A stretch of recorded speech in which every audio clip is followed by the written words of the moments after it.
Okay, good morning, good afternoon, good evening, and welcome to BWTM Sports Gaming. Yeah, it's a busy day today at BWTM Sports, pumping out all these videos, pumping out all this content for you all.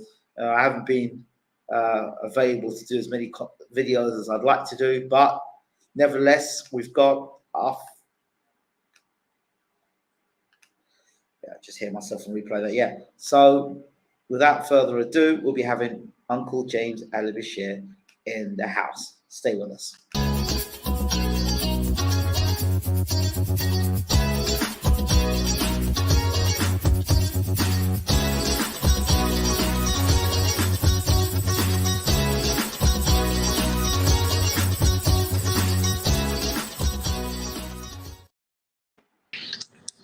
Uncle Bashir, how are we doing?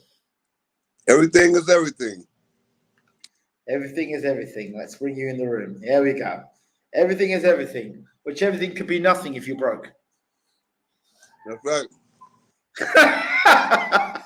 It's good to see you. It's been a little while since the last show we've done, but lots of news breaking and lots of stuff happening in the boxing world.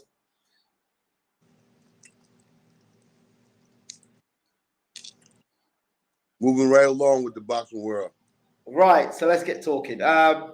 Before we begin, I just want to let you know once again, a massive shout out to Ukrainian press who once again have stepped up and been translating our interviews, and they've done a great job. So I just want to give them a massive shout out for that. Now we can get to the British press and the American press. We'd be really doing something big. I appreciate the European press too. It's Ukrainian and Eastern European press, because it's not just the Ukrainian. The Russian press is picking up as well. Well, I'm appreciative nonetheless, because it seems to me that many platforms don't want the truth told. That's true. All right? In these shows that you and I are doing, we're telling the truth. And I dare anybody to challenge me. I dare any platform to challenge what I say to be anything other than the truth. Well, good. We're going to go straight into it. I think I'm going to come back to you about something that I spoke to you about a while ago. The first topic of discussion, Daniel Dubois sues Don King due to lack of payment. Your thoughts on this? It's not the first time Don King's been paid, and of course you have done business with Don King previously. You know Don King fairly well. So what are your thoughts on this? Yeah, I know Don fairly well. I've done business with over the years, but like I said, he's never stiffed me. He's never done anything wrong to me, but I don't know what's happening between him and Dubois, so I won't make any kind of an assessment on it. Okay, but in terms of through the years, you hear people say, "Oh, well, it's Don King. He's going to mug you of money." But people say you don't hear that about any promoters. You just hear that about Don King. But is that actually true, Uncle? Well, Daniel filed a suit, so he must have a valid reason for filing that suit. Mm-hmm. But I mean, Don King is associated with fighters not getting paid or not getting their due. But then people don't also associate Don King with fighters getting paid more money than they would get under any other promoter, because he was considered the best promoter in the world. Well, it's not looking good for him right now with Daniel Dubois. I can tell you that. He'll need a very good legal team, you think, or you think he'll be fine? One thing I do know, that case will be tied up for the next 3 years. Next 3 years? Yeah. Why? Why? Because of Don King. It's in Florida, so does it make him, because he's in Florida, I'll make him able to, we'll use the word duck and dive, but he's got more power in Florida because he's from Florida? Because you know the American system better than I would ever would. I really don't know. All I know is that Daniel Dubois feels as though he's standing on solid ground when he suit against Don King Productions. Mm-hmm. Supposed to have some legality, some kind of legal ground to stand on. Mm-hmm.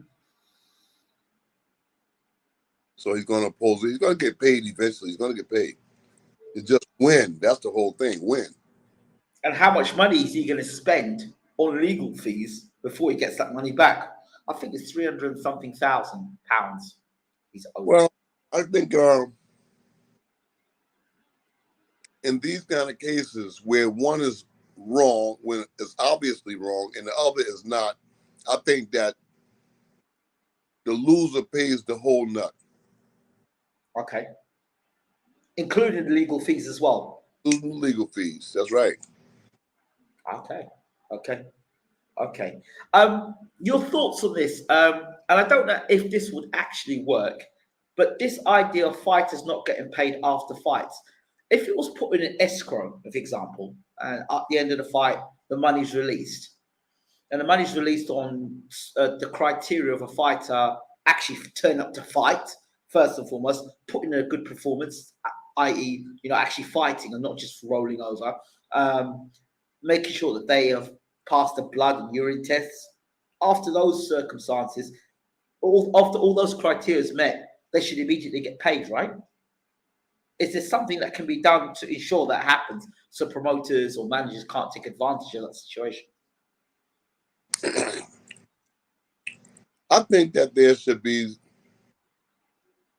some criteria that the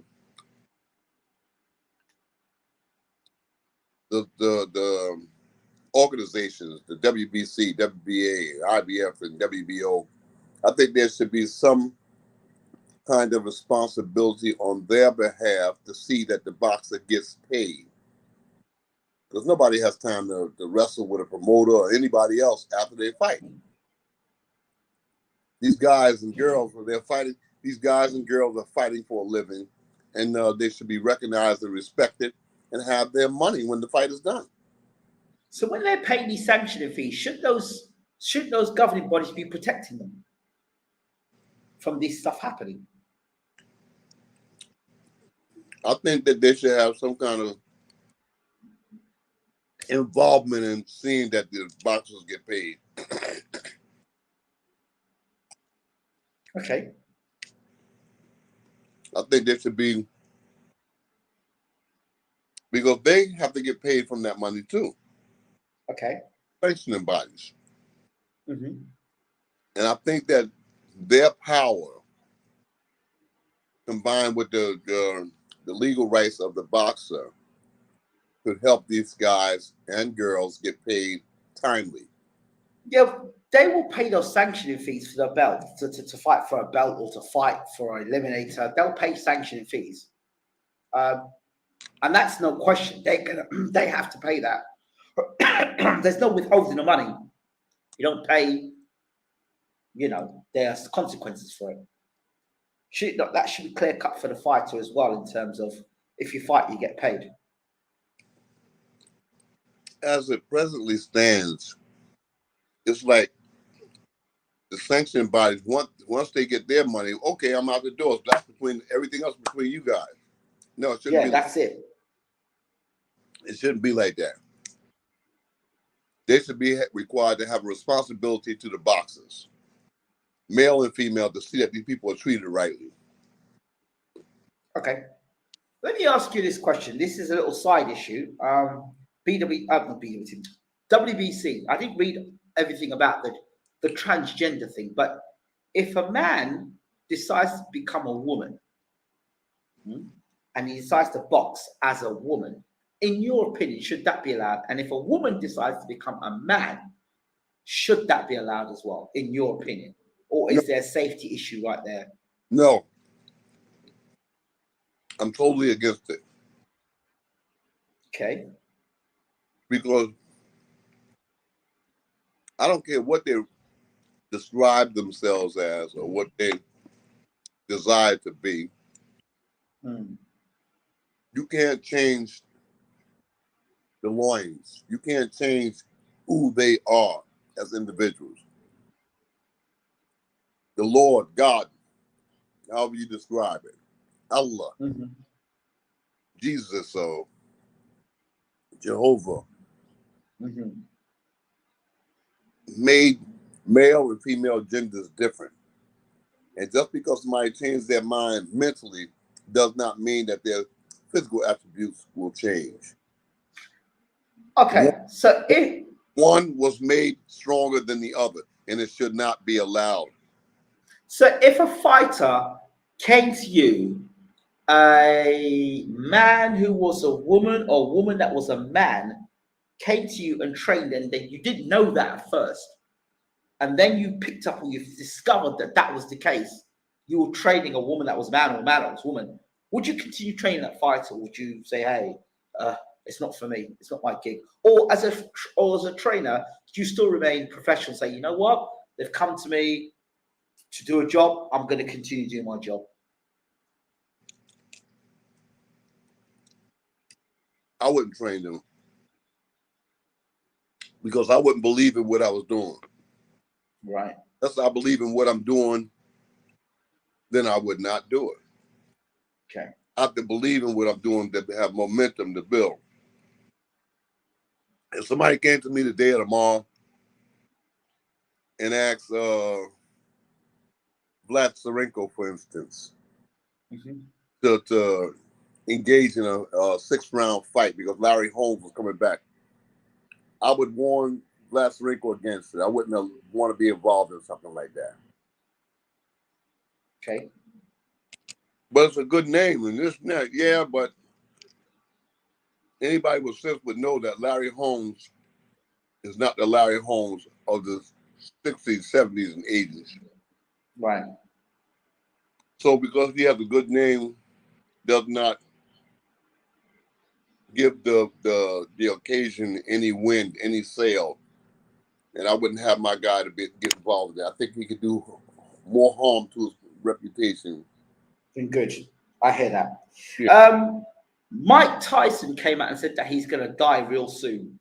He said he saw spots on his face and he sees his time is up soon. Your thoughts on what Mike was saying?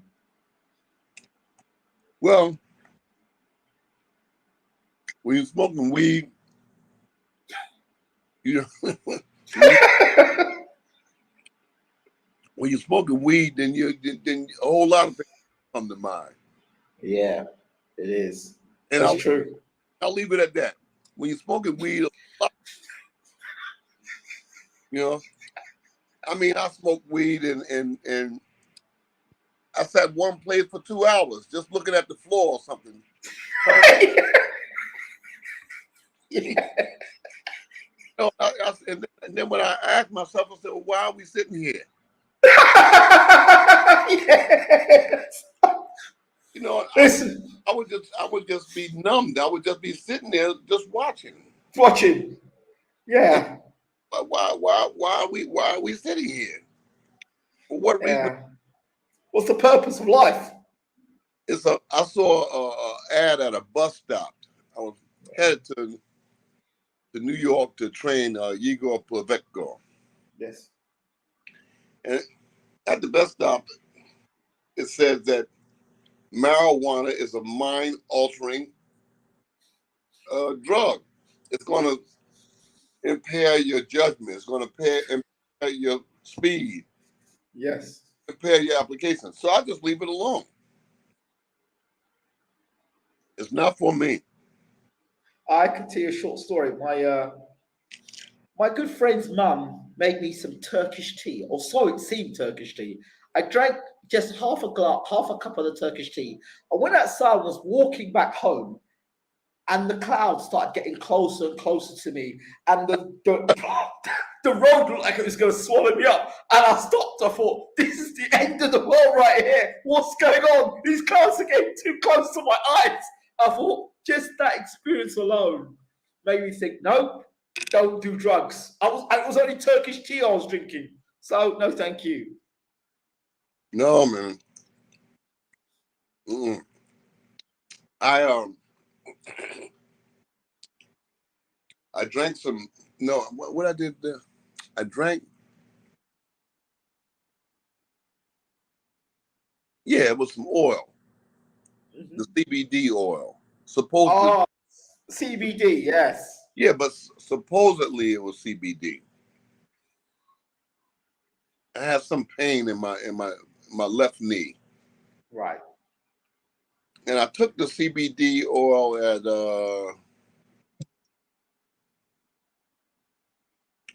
7:30, 8 o'clock, South African time. Right. And I sat there for a minute, you know, and nothing happened. And I asked the guy, I said, well, give me some more because I can't, it's nothing happening. It's still aching. He said, no, just be patient. But I was impatient. I said, well, give me some more because it's not working. He said, if you just be patient, it'll kick in. I waited. Now it's like 8:30. So I said, well, give me some more. He said, I'm telling you, if you just wait, it's going to come in. It's probably working now. You don't realize. I said, look, man, give me another one. Give me another cups and some tea, and tea with lemon and honey and dressed it all up. And then 11:30, 12 o'clock at night, I was walking around the room and I was looking for something. And then when I forgot what I was looking for. I said, what am I looking for? Why am I up, you know? And then I went out into the hallway of the house we were staying in. And I knocked on the door, you know. Everybody was asleep at the time. VLAD, SIRENKO, Ruan, Bishop, everybody was asleep. I began to knock on the door. So they said, oh, yeah, what's happening? I said, well, come out. I need to talk. He said, come out for what?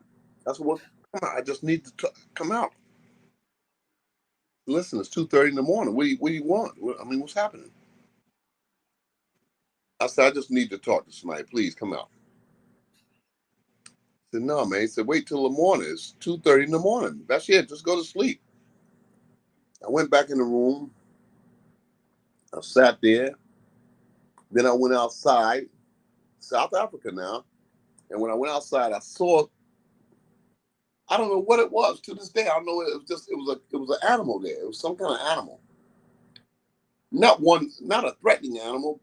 I guess it wasn't threatening, but it wasn't big enough to be threatening, but it was an animal, and it was walking around, and it was looking at me. I was looking at it, and I was there.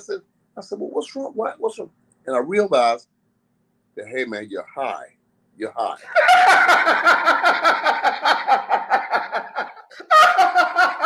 Uncle Bashir, hi. Man, I was alarmed. I started thinking that, oh man, I started everything on everything. I said, man. Let's stop. In the morning, we had to do a television show. And when we were doing the television show, no. Yeah, man, in South Africa, and the lady asked me on the television show, said, how has your stay been here in South Africa? And when I was looking at her, I started to say to her, I'm high. I knew then that I had I knew then I had gotten a bad batch, you know. Man, I struggled to get through that day. I struggled hard to get. Oh dear. No more. Dear. That's not for me. That kind of stuff is not for me. Oh dear. Yes, it was bad, you know. So asked me how was my sick. My first instinct was to say, you know, I'm high. So don't do drugs. Don't do drugs. No, don't do drugs. Whatever you do, don't do drugs. If you Mike will tell you something different, but that's another story for another day. Anyway, so from the world of Mike Tyson, let's go to the world of Andy Ruiz. and Luis Ortiz. Now, I mentioned something back when Andy Ruiz made his comeback. He was with Abel Sanchez, training with Sanchez, and I said back then, when Joshua was going to fight Andy Ruiz, Ruiz had a real complex about the way he looked, and he was body shamed by lots of the media. So he went away, and I think he started working with his father in construction, came back to boxing, and like he just didn't give a damn, and he just went to fight Anthony Joshua to prove a point. And I said to people, Andy Ruiz, in that state of frame of mind, he's going to be very dangerous because he's got back to prove a point to the media, and he was being fat shamed, became heavyweight champion of the world. And then after he went he had all that weight, extra weight on him when he fought Joshua in the rematch, he was disgustingly out of shape. And of course, the press jumped on him again about it. Now, he's gone and lost that weight. He fought Areola and he got dropped. He didn't look great in that fight. Now he's going back and doing that stuff again with this Ruiz fight. What are your thoughts on the way Andy Ruiz is preparing? And will he have the same punch resistance that he once had when he was fighting Anthony Joshua, the size he was? Well, I think we have to wait and see how he performs with the weight that he's at right now.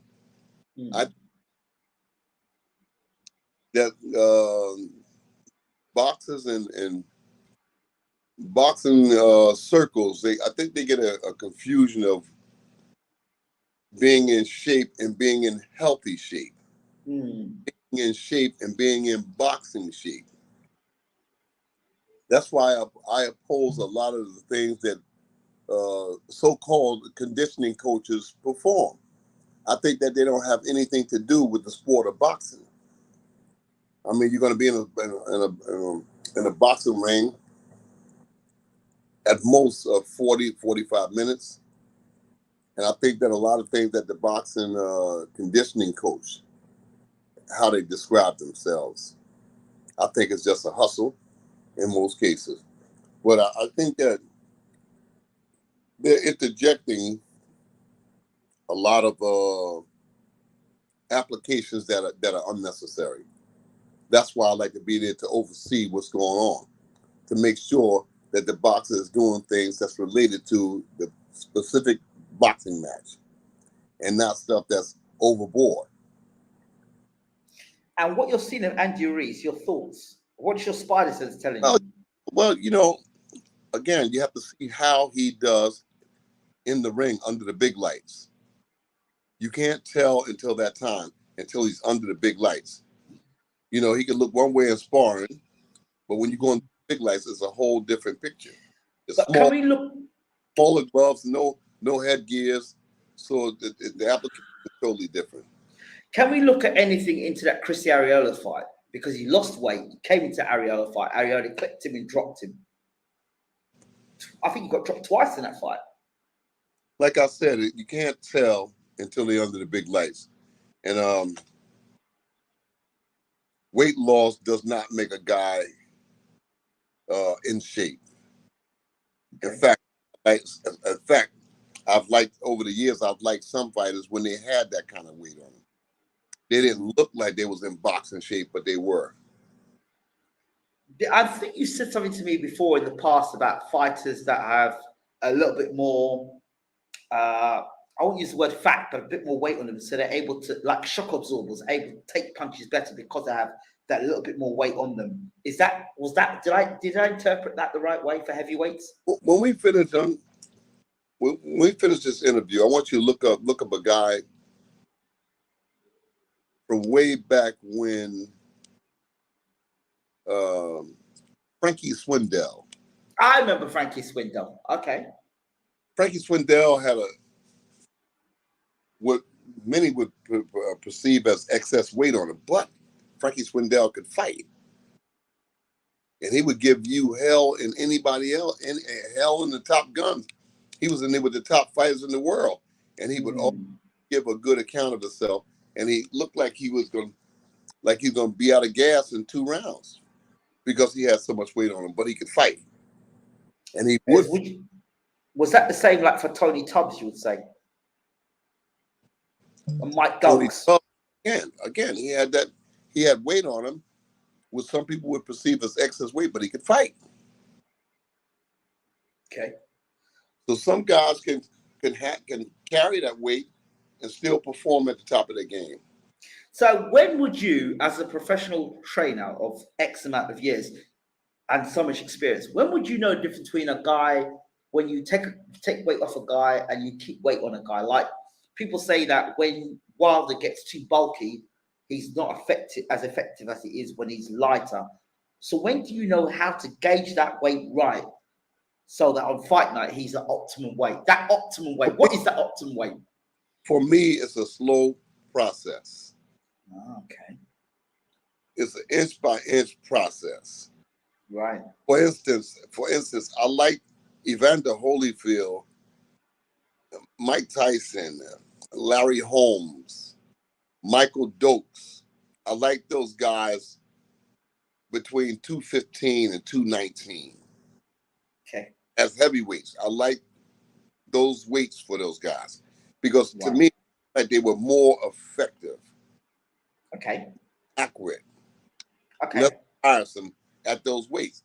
But when they got past those weights, it seemed like it was too much for the frame. So again, you have to gauge where you're at in each fight.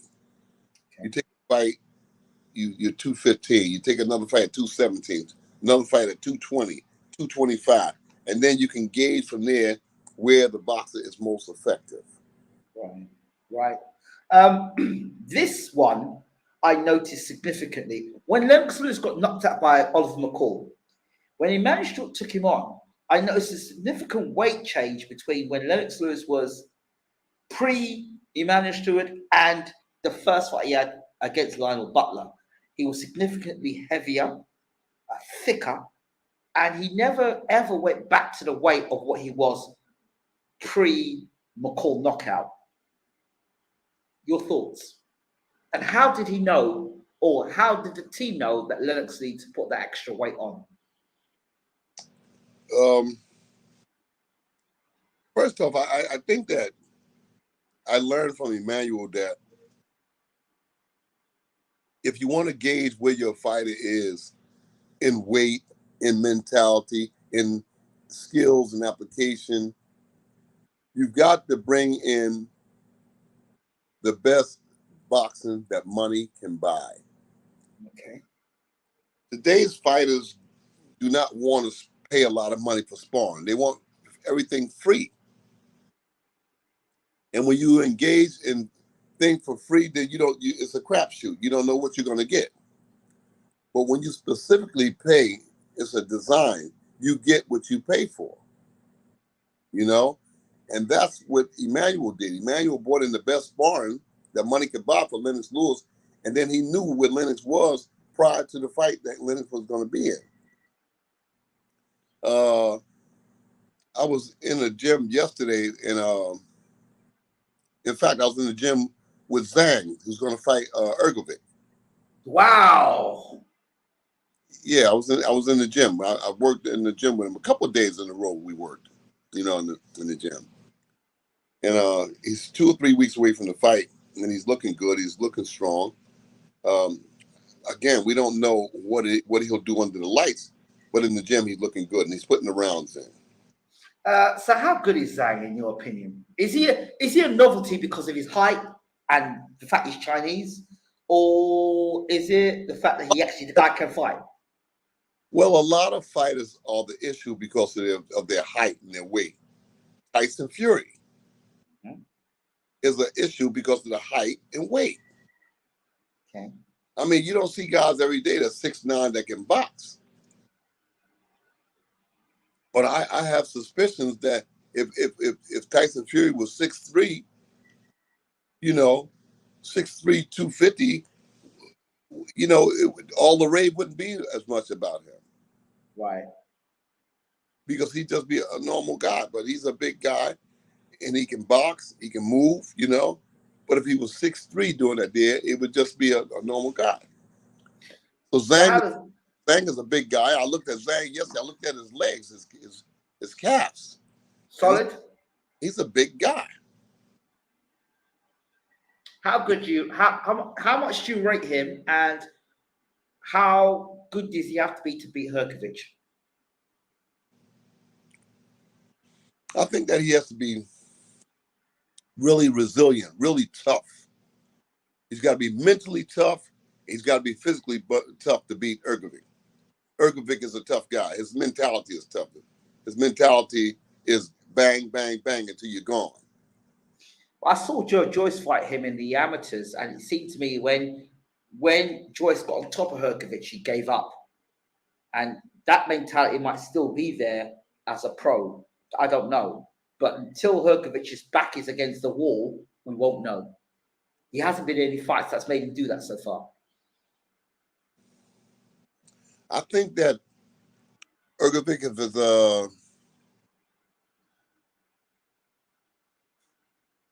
I think he's seen the light. I think he smells heavyweight championship of the world. I think he smells it. I think he really wants it. I think he's going to be a difficult guy to beat. You know, I mentally, I think he's going to be a difficult guy to beat. So you think he's one of those guys you think he's going to be heavyweight champion of the world, in your opinion? Yeah, I think that he'll grab one of those belts. Whether he'll be undisputed is another thing, but I'm sure that he'll grab one of those belts. Interesting. Will he beat Zhang? I don't know. I don't know. It's going to be a good fight. And are you working with Zhang like as a freelance? Are you working with Zhang just he was in the gym, you in the gym, or is it a case there's a partnership between yourself and Zhang? There's another young Polish guy in there. I don't know how to say his name. And I've had Eddie Chambers in there boxing this young Polish guy. You were telling me about Eddie Chambers. Talk to us about Eddie Chambers, BRIDGERWEIGHT. Eddie Chambers is on the way back. Eddie Chambers is very serious. And I always said that a dangerous fighter is a happy fighter. And Eddie Chambers has made his mind up that, yes, I want to re-enter boxing at 40 years old, and I'm here to stay, and I'm going to take the BRIDGERWEIGHT title. I think that Eddie Chambers can even come in and probably beat some of the heavyweight boxers. You know, but I think right now he needs to concentrate on trying to win the BRIDGERWEIGHT title, and then we'll see what happens after that day, and we'll move on to heavyweight. But Eddie Chambers is there, and he's boxing a guy in the gym, a young guy, and the guy is 6'8". Wow. 6'8", 265. Eddie Chambers is 6'1", 215. 220 at best, and he's given as well as he's taken, and he's distanced him coming out of retirement. So, are you going to be his official trainer? Yes. In this comeback? Well, that's good to hear. That's good to hear. There's no doubt. Well, there could be some doubt. I mean, he was training with Peter Fury before, so I mean, listen to me. There's no doubt. So it's official. Eddie Chambers has designated for me as his trainer. Okay, so this is another question I've got to ask. Obviously, you've seen Eddie since he had been working with Peter Fury. Obviously, because he had that time away in the UK working with Peter. Now he's come back home, as they would say. What has Eddie Chambers brought back home since he was away in the UK and come back to boxing? Have you seen anything different in Eddie whilst he was under the tutelage of Peter Fury? That you go, oh, okay, you've added that. Okay, you added that. Where'd that come from? Okay. Chambers was already made when he got to Peter Fury. Of course. Nobody's going to change Eddie Chambers. Eddie Chambers is etched in stone now. The only thing you could do now with Eddie Chambers is add on to what he has. But as far as somebody interjecting and changing the style, it's not going to happen. Eddie Chambers is what Eddie Chambers is. His father trained him initially. His father brought him to fruition as a heavyweight.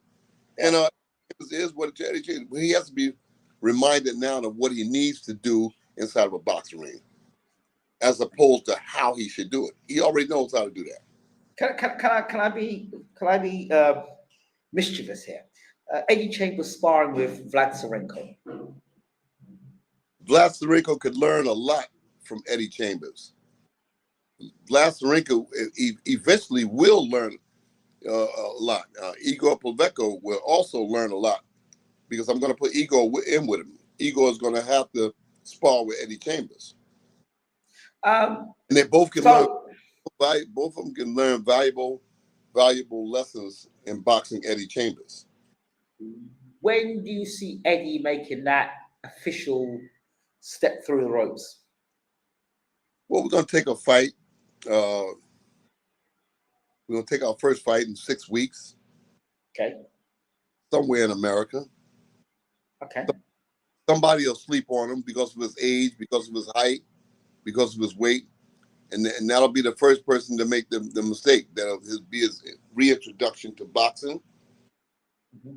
We're going to try to get into maybe 3 or 4 fights before the end of the year.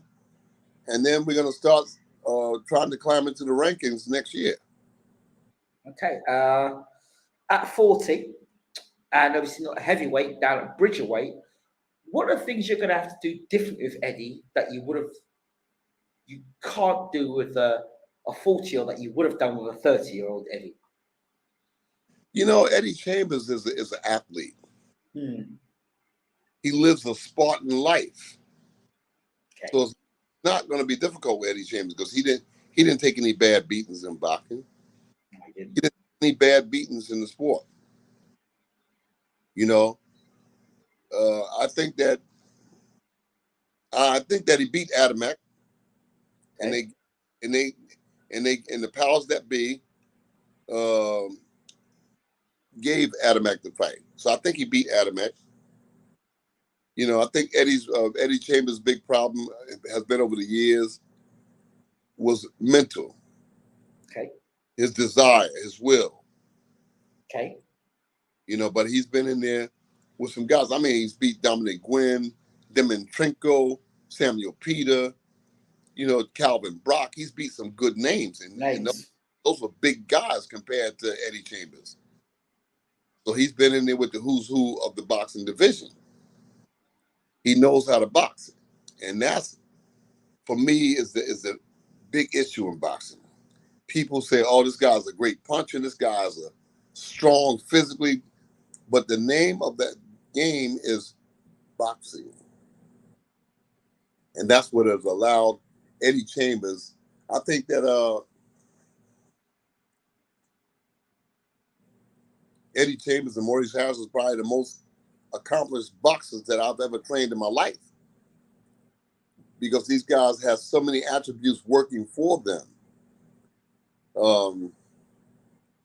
Maurice Harris, Eddie Chambers have both of them had great reflexes, eyes, movement, boxing skills. They have so much working for them in one unit, you know.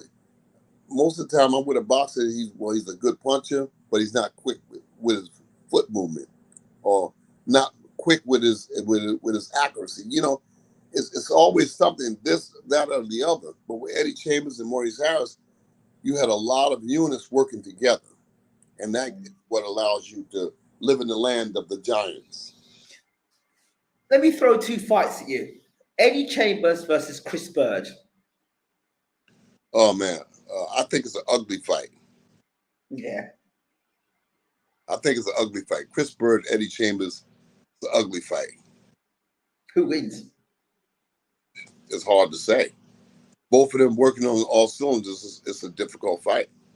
It's a very, very difficult fight because they have so many attributes alike. That's what I'm thinking. You know, Chris Bird was a dynamite boxer. Okay. Dynamite boxer, you know. Okay. Eddie Chambers versus Alexander Usyk. Oh, man, that's a good fight, too. But I get the impression it's boring. I get the impression it's boring. Why? You've got 2 chess players there. Yeah. But wait up. That's a contradiction. Aren't you the one that said you like boxing? You've got 2 good boxers in the ring together. Two guys who love the sweet science. You ever get two magnets in your hand and try to put them together? Yeah, I get that. I hear that. That's what I'm saying. All right, David Haye, Eddie Chambers. There's an explosive fight for you there. Eddie Chambers beats David because David depended so much on his power punches. You know, so much on his power punching. And he would miss Eddie Chambers a lot. Eddie is slick in the boxing, head movement, eyes, like I said, and he's a great counterpuncher. Let me just throw one out there for because of the way he fights. Danny Dubois, Eddie Chambers. Eddie takes the Dubois to school. That's what I thought you'd say. The Dubois that just fought Brian. Eddie Chambers takes Trevor Bryant, Daniel Dubois to school, both in the same day. Derek Chisora, Eddie Chambers.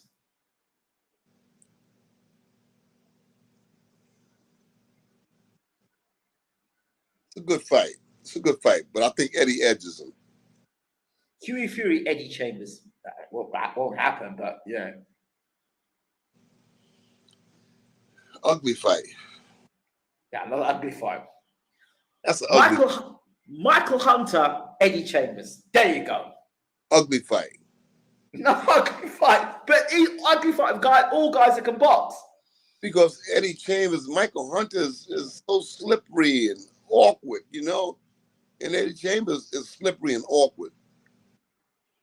No, I don't like the fight between Eddie Chambers and Michael Hunter. I think it's an ugly fight. Eddie Chambers versus Deontay Wilder. The X factor with Deontay Wilder is the right hand. Eddie Chambers would box Deontay Wilder. He would just have to be aware of getting hit with the right hand. But I think Eddie Chambers will win a decision over Deontay Wilder. Okay, all right, fine. Always see, Deontay is that kind of guy. You always got to be aware of him landing that right hand. Yes. Everybody, I don't care who it is, everybody got to be aware of that. Him landing the right hand. And when Deontay delivers the right hand, he delivers it recklessly from different angles. And if he lands it, you got problems, major problems. Right, I have something for you to have. I'm gonna read something out for you, and I want to hear your thoughts on it. This is we're getting that as the meat and potatoes, as they say, of the show. I don't know if you're aware of this, but it has come out in the newspapers. Anthony Joshua's 8 sparring partners, including 3 new ahead of the Usyk rematch. Let me just bring the article up for you so we can look at it together, and you can share your thoughts as I'm reading the article. And if you know any of these boxers, please do let me know and your thoughts going into it. Okay, can you see the article, Uncle? Let me put that there for you. Can you see that? Let me see something.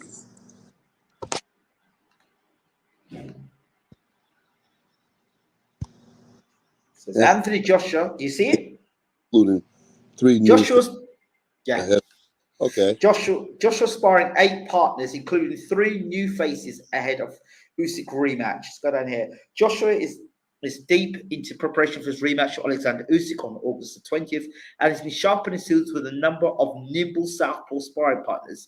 There's a mixture of new faces and older ones in camp with AJ. So here, Express Sports is giving you the rundown of his known sparring partners as he prepares for a Saudi showdown. So you see there, Joshua with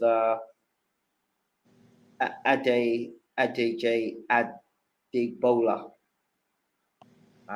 Let's see here. Starting with recent additions, Joshua has welcomed a couple of high-quality British amateurs and a towering Croatian-born professional heavyweight boxer to his ranks. 2022 Haringey Box Cup winner Adej Adegbola and the recent GB Tri-Nations champion Isaac Oko bring the youthful dexterity needed to emulate the cat, while 6'6", 19-1 professional Agron Samaki brings bags of experience Returning to the fold, 3 highly dangerous professionals and 2 tricky amateurs, Croatia's Marko Milan and Bahrain-based Danis Latipov, are the only amateurs to return for the second stint, as Joshua's sparring partners are linking up with the Brit ahead of the last Usyk fight. Little is known about the pair. However, Milan is a regular sparring partner for fellow countryman Alan Babbage, so is used to countering highly aggressive foes, which will no doubt come in handy for the Watford powerhouse. Leading the professional pack is Dempsey McKean, an undefeated 21-0 professional boxer who is the only world ranked regular sparring partner of Joshua. McKean is currently the #1 night heavyweight in the world, according to the WBO, number 13 according to IBF. The 31-year-old is Maxim's boxing fighter and comes with a solid reputation. Ireland's Thomas McCarthy has given Joshua a few rounds in 2022, not just limited to his training camp. McCarthy is a very popular sparring partner on the professional circuit, having helped Hergovich and Dillian White prepare for recent fights. He sits at 3-0 as a professional and is powerful and compact southpaw.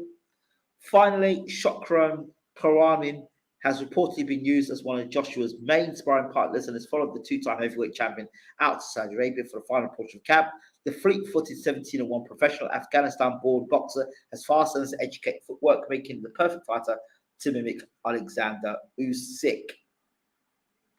Derek Chisora and Fraser Clark have also been trained alongside Joshua, but have not been used as sparring partners, as both are orthodox boxers. So there you have it there, Uncle Bashir. That was just a rundown of the guys that are in camp with Anthony Joshua at the moment. What are your thoughts on this situation with Joshua and his sparring partners? Well, I think that different looks is good for Anthony Joshua, because that's what he's going to be in with Alexander Usyk. Usyk is going to be difficult to land punches on. I think that Anthony bringing in these young guys could help him. You know, it could help him with his sharpness, with his speed. It's good. I think it's a good thing.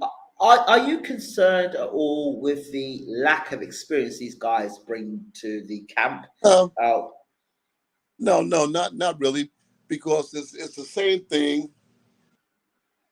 Vladimir Klitschko is the same situation with Anthony Joshua, Deontay Wilder, Malik Scott, and all of these guys that he brought into the camp. You just have to extract as close as you can to what you're fighting with. Okay. I think that the guys' youth, their eagerness is going to help Anthony Joshua. The other thing I'd ask you, the fact that these guys that he's brought in for the majority, even the ones that are unbeaten have very few fights, and the ones that have more fights have all been beaten. Your thoughts, apart from that McKean guy is 21-0, who's Australian. Do we read into anything with that? No. I think even if they've been beaten early in their careers. I mean, if they were that good, should they be getting beaten early in their careers? Look, I think that is wise for Anthony Joshua to bring in the diversity of the guys that he has and extract what he can from those guys in preparation for this fight. So I think it's a good look. Okay. What about a guy like a Charles Martin, experienced southpaw, good, powerful left hand? Would that, I mean, a guy like that in camp, would that have worked? Yeah, I think that I would have brought in Charles Martin. I know that from working with Vladimir Klitschko and working with Lennox Lewis, that they would have brought that Charles Martin in. I would have brought Charles Martin in. I would definitely brought Charles Martin in. I would have brought Charles Martin in. Like I said, Vladimir Klitschko and Lennox Lewis would have brought Charles Martin in. And then I would have retained Martin Bakole instead of him sparring with Usyk. Yeah, well, I guess that Anthony feels that he can do without it, you know. But I think that from my position as a trainer, I would have suggested for us to grab Charles Martin. Even if you have to give him a few dollars more, bring him in. Okay. Things are coming out for more things talking about Joshua, his biggest concern now is not so much about his taking a punch, but his biggest concern is gassing in a big fight against Usyk. That's his concern now. That's what he's scared of. Is that what he's worried about? Yes. He's scared of gassing against Usyk. I think that's a concern of most fighters. And, you know, if you're thinking about it, then chances are you are going to gas, you know. There's nothing that safeguards you from that. And I'm saying literally there's nothing that safeguards you from that. You just have to go in there and roll the dice and try to be as relaxed as you possibly can. Let me throw this at you. The fact that you're scared or you're worried about gassing, doesn't that make you train going to overdrive? I mean, that was a fear for me, gassing. So I would train even harder to ensure that I didn't gas. Like I said, everybody that boxed always concerned about gassing. But I think that I would concentrate more on what do I do when and if I do gas. I would implement something into my training regime as an insurance policy against that time when and if I do gas. How do I have to handle it? How do I deal with it? What do I do to compensate for that time that I'm gassing? Okay. I'm going to ask you this question again. What does an aggressive Alexander Usyk look like? Okay, what's the most aggressive you've seen Alexander Usyk box under your tutelage? What was the most aggressive you've seen in box? When Alexander Usyk lands a good combination, he's going to get aggressive. Once he lands those combinations, if he lands 2-3 punches, one behind the other, then he's going to get aggressive. Up until then, he'll point. He'll box for points. But when he finds the shot that hurts you, then he's going to get aggressive. And rightfully so. Do you think this fight continues from into round 13 from where he was about to stop Joshua?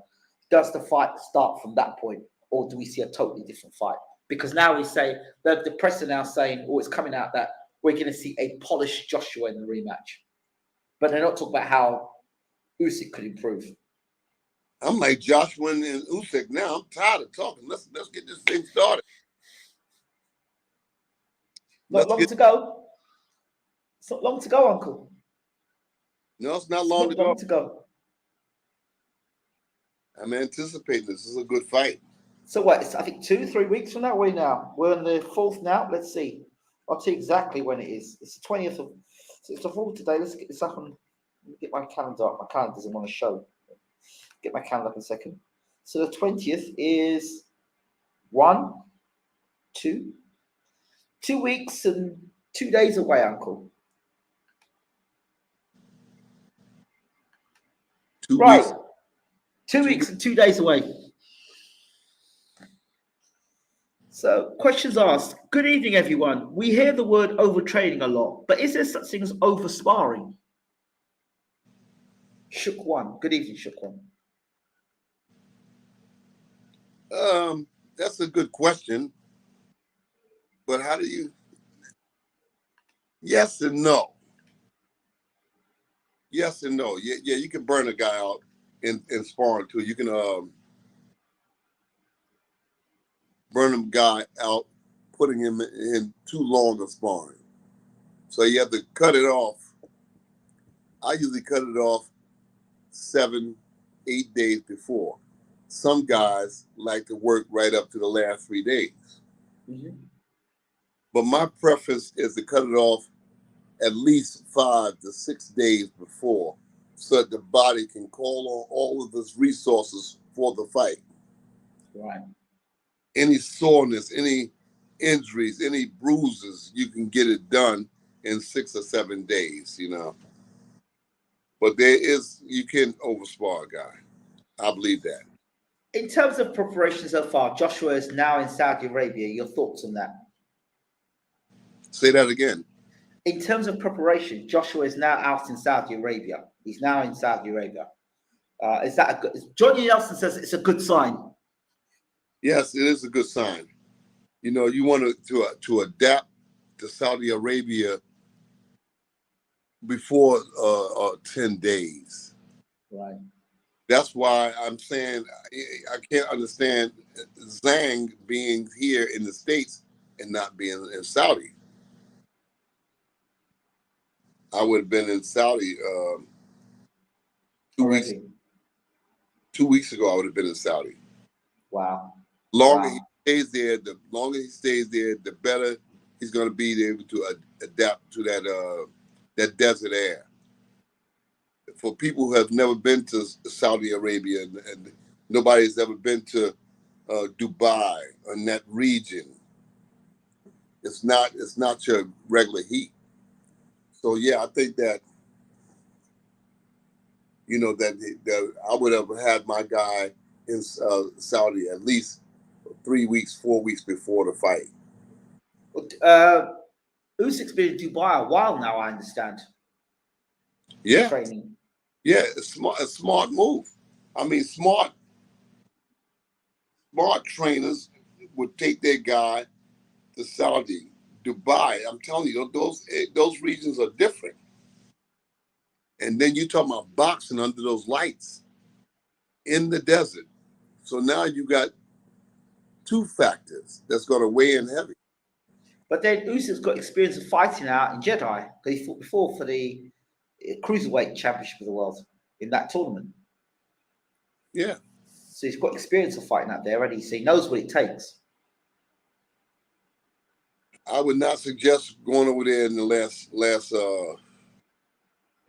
10 days. I think that he should be there right now.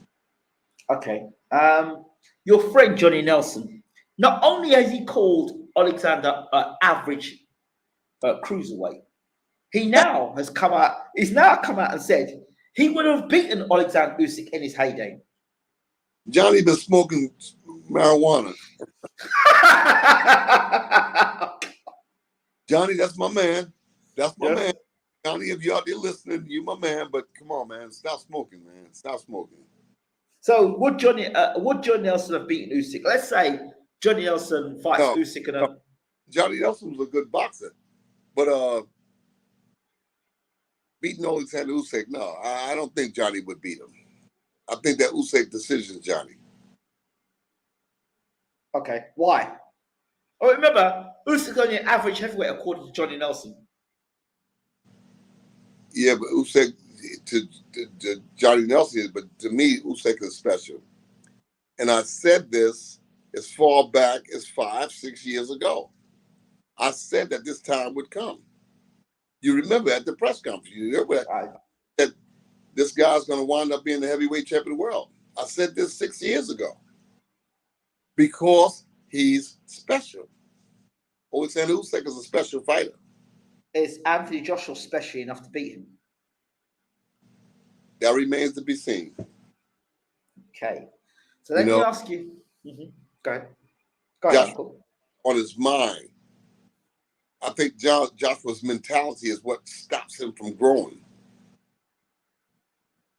Joshua's mentality, the pros and cons, if this, if that, can I do this, can I do this? Stop questioning yourself and just go out there and pull the trigger.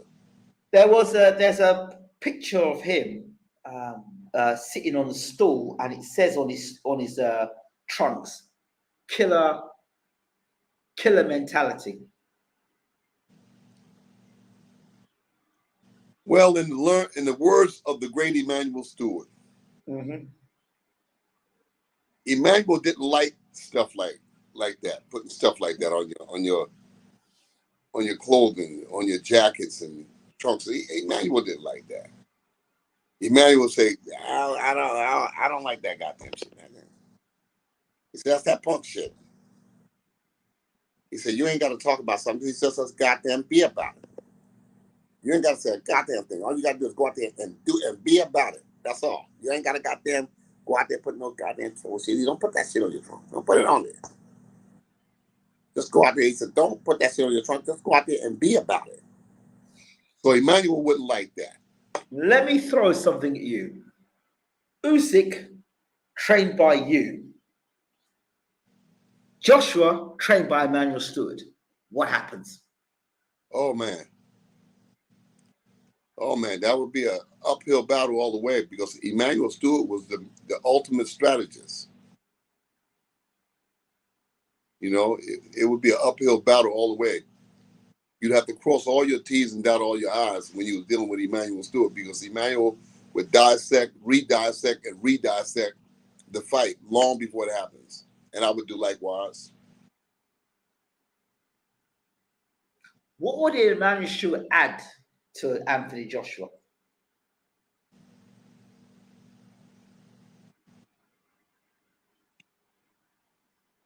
He would he'd have Anthony throw a lot of left hooks to the body. He would have worked very, very hard throwing the left hook to the body. Not the right hand. What most people think that is going to be the problem for Usyk is right hand. No, Emmanuel did just the opposite. He would have went for the left hook. He would put a lot of emphasis in the training camp on the left hook to the body, and I would too. And what would Ali Bashir be doing to Joshua should you be in camp and Usyk was your fighter against Emmanuel Stewart? Knowing what Emmanuel was like. I would have Anthony Joshua to always have the mentality to always be in a position to counter Usyk's counters. That would hurt Usyk. For Anthony Joshua to be in a position to counter Usyk's counters. Because Usyk is going to try to work to nullify Anthony Joshua's size and Anthony Joshua's power. Usyk is going to do a lot of counter punching. But I would always have Anthony unbalanced and prepared to counter Usyk's counters. So how would you deal with Joshua now if you're training Usyk? How would you have trained? How would you have set Usyk up to fight Joshua? I wouldn't have Usyk moving around the ring as much as he did in the first fight. I don't think that he had to. I'd have him at a slower pace, boxing, and my punches wouldn't be looping punches. I would go down straight down the middle.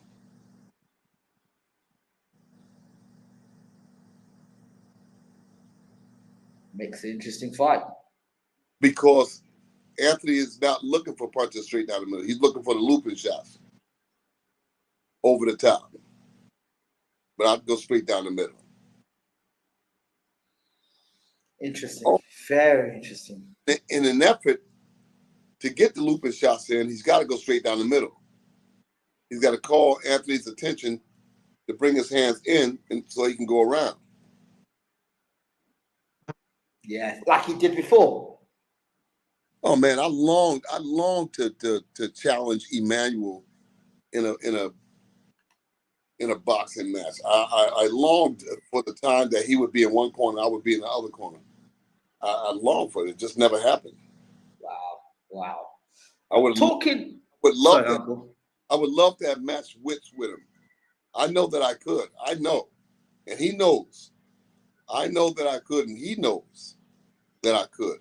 But it just never happened. I wish that I had the opportunity. Who's around today that you'd like to match minds with? Well, I mean, there's no more Emmanuel Stewart, right? It's just boxing now. It's the business of boxing.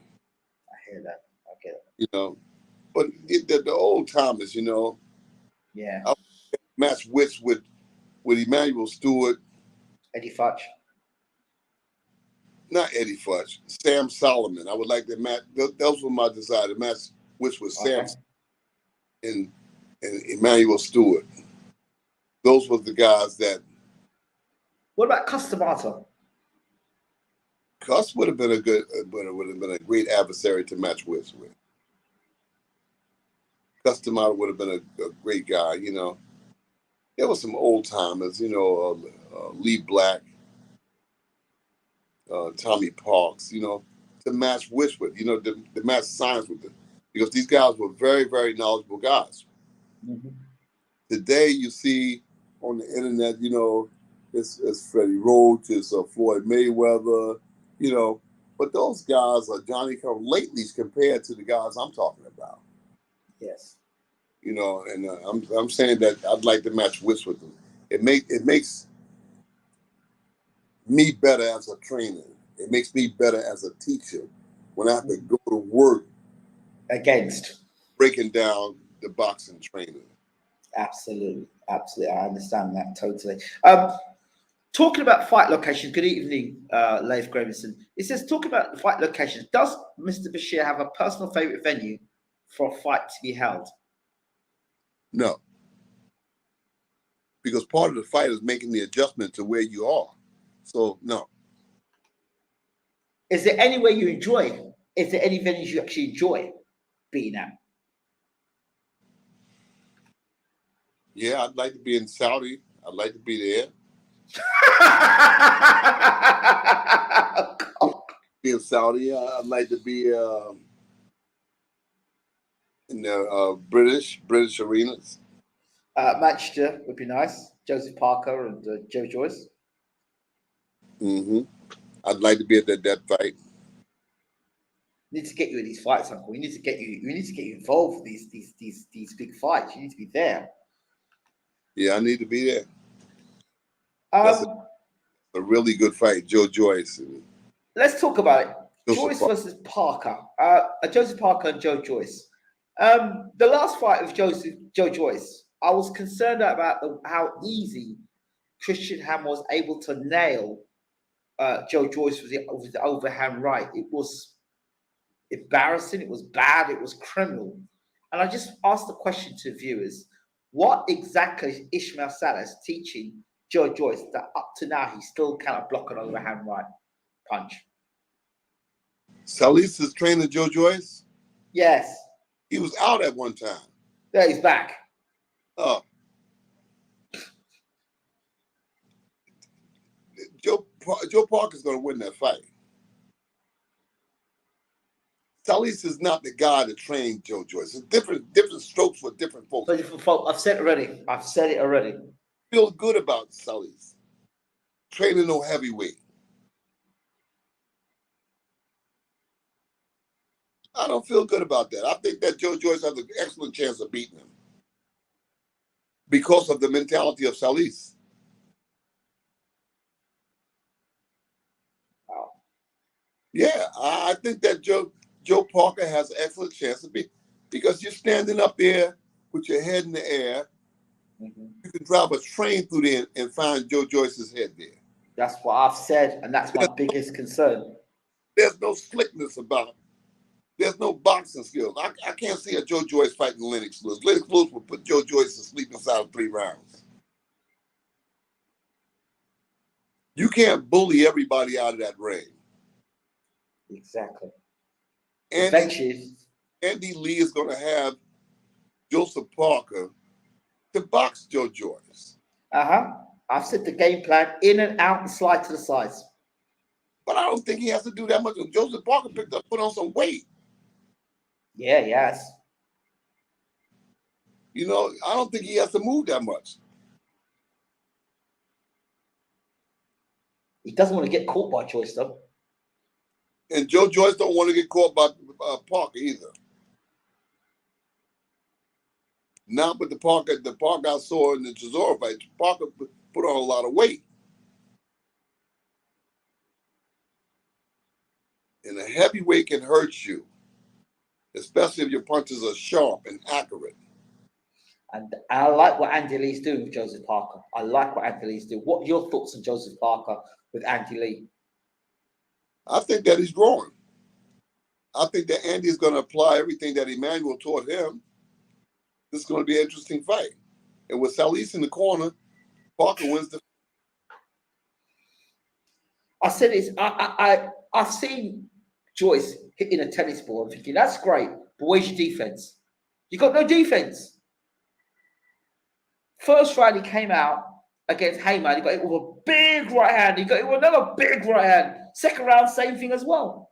I'm thinking, okay, that's against Christian Hammer. You're moving up again against Joseph Parker. When is that fight?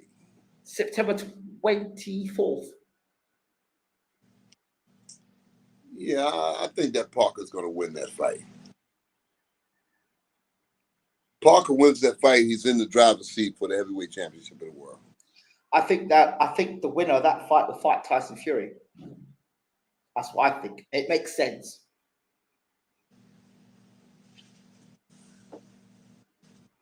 Tyson Fury is he in boxing? Is he out of boxing? What is he doing? Well, Tyson Fury. This is Tyson Fury.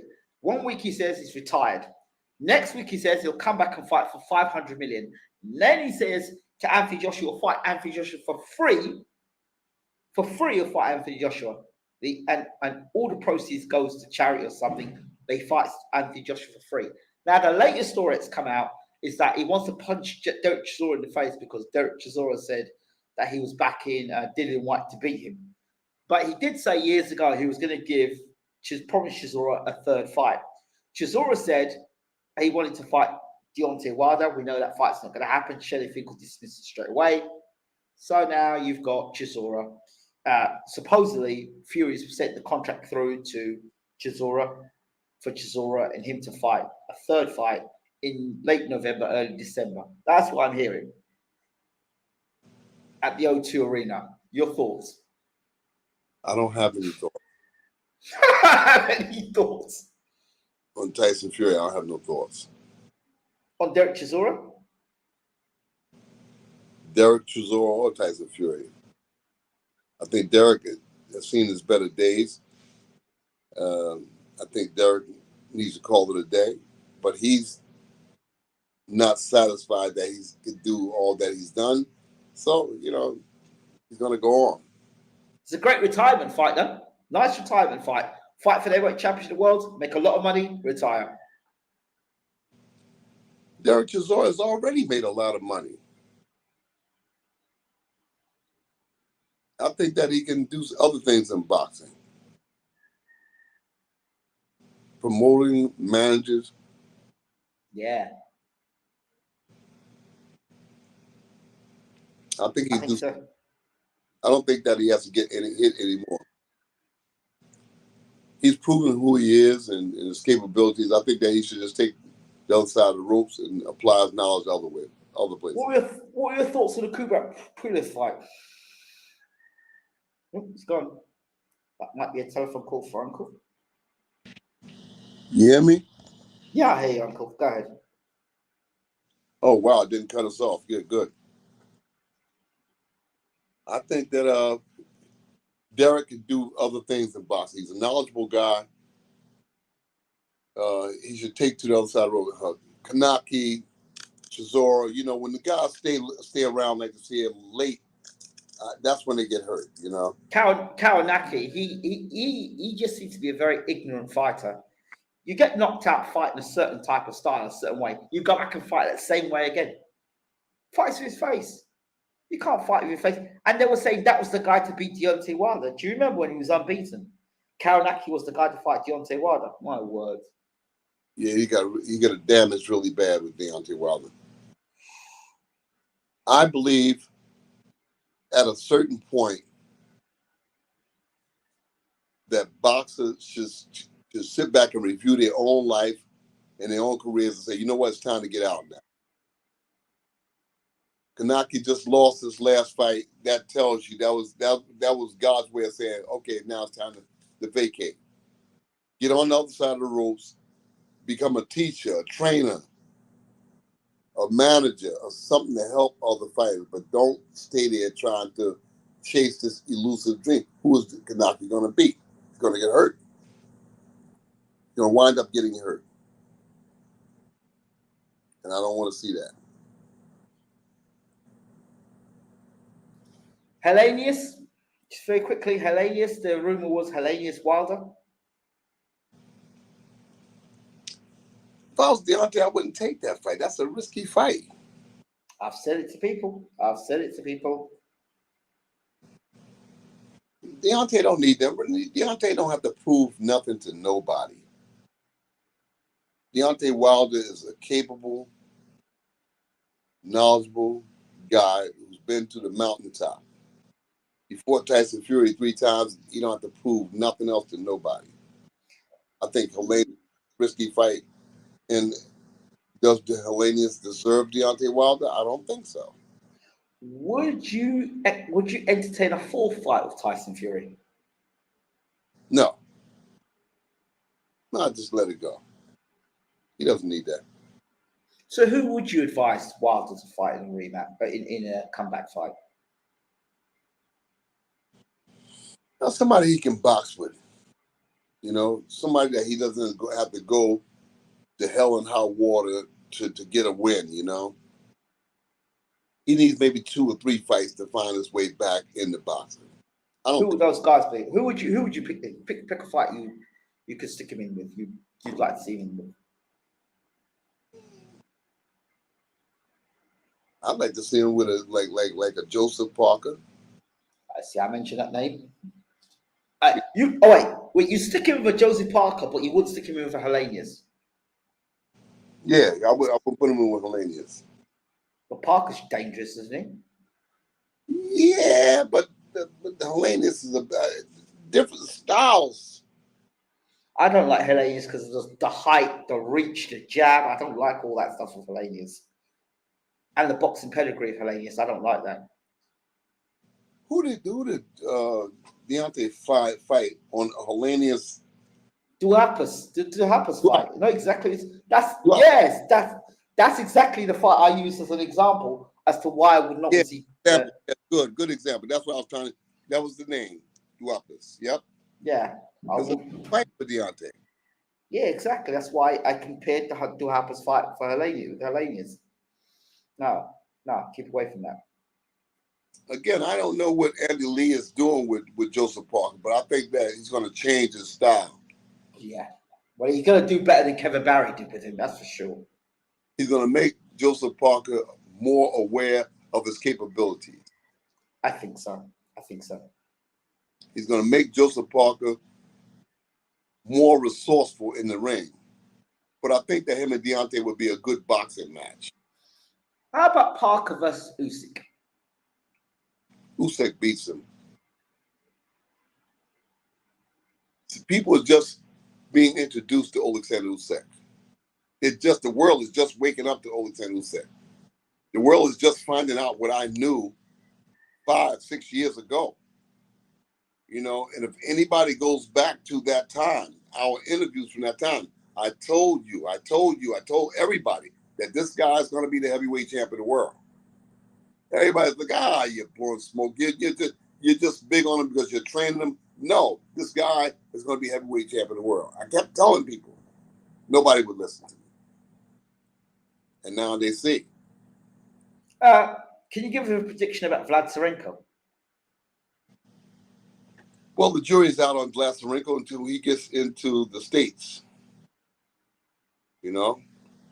We just had a hearing, our visa hearing, and we just want to wait and see mode now. Soon he'll be in the States, and then we'll be able to move forward. Fantastic.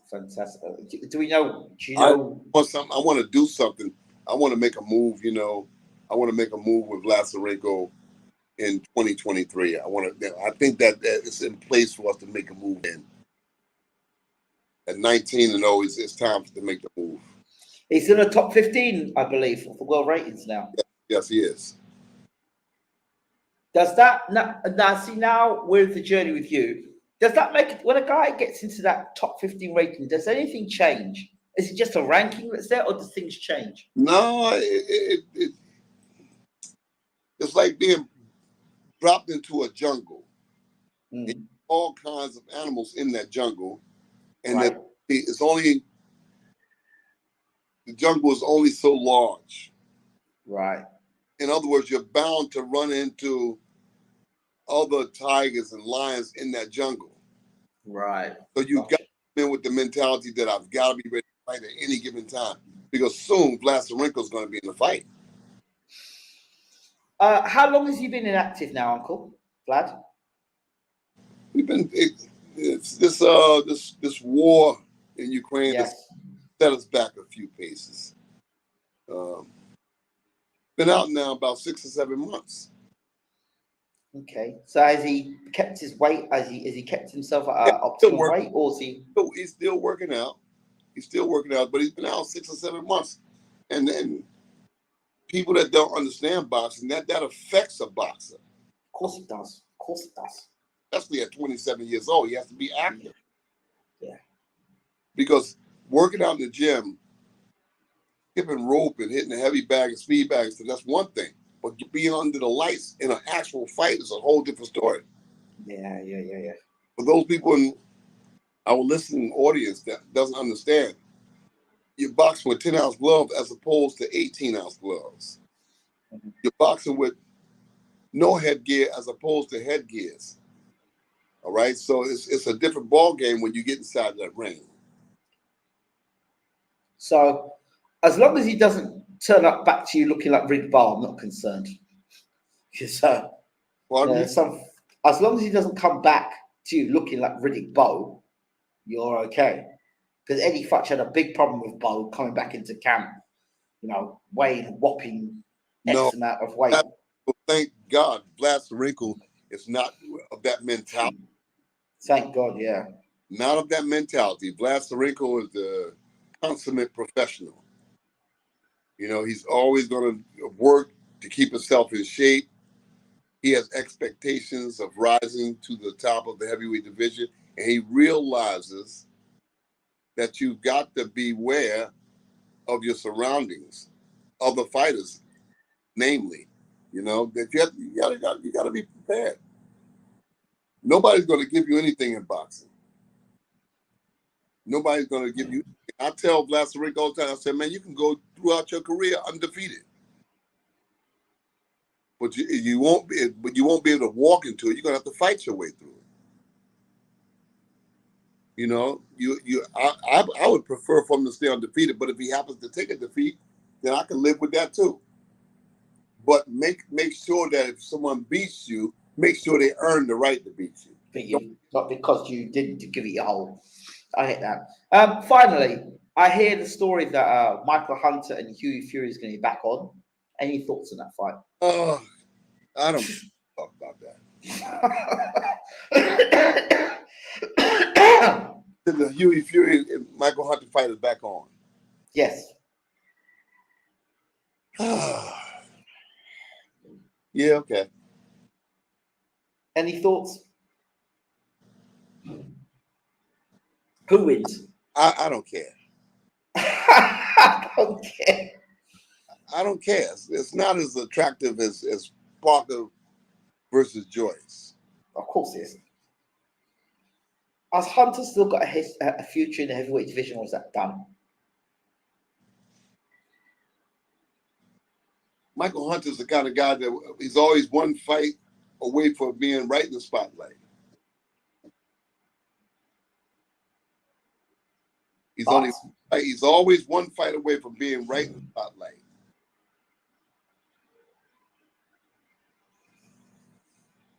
And Hughie Fury, coming of age fight for him? Hey, Hughie Fury is Humpty Dumpty sitting on the wall, Something's got to happen there. He's got to do something with Hughie Fury. All that experience he's had now.